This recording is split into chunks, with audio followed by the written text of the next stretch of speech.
رمضان المبارک کو اللہ تعالیٰ نے اپنا مہینہ قرار دیا ہے۔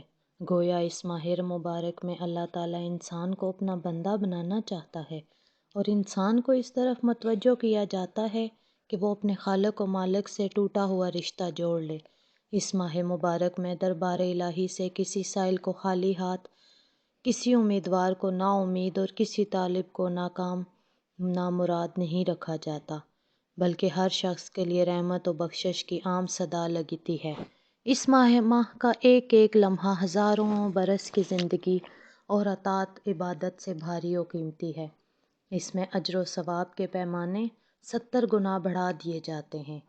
لہٰذا پیارے بچوں، آپ بھی اس مہینے میں نماز کی پابندی کریں، روزے رکھیں، دوسروں سے نیک سلوک کریں، اپنے والدین کا حکم مانیں، غریبوں کی مدد کریں۔ رمضان بابرکت مہینہ ایمان و تقویٰ کا آئینہ دار ہے، جس میں اللہ تعالیٰ اپنے بندوں پر خاص رحمت و بخشش نازل فرماتا ہے۔ حدیث شریف میں آتا ہے، اس کا پہلا عشرہ رحمت، دوسرا بخشش، تیسرا دوزخ سے آزادی کا ہے۔ اس ماہ مبارک میں نورانیت میں اضافہ، روحانیت میں ترقی، اجر و ثواب میں اضافہ اور دعائیں قبول کی جاتی ہیں۔ اللہ ہم سب کو اس رمضان میں نیکی کرنے کی توفیق دے۔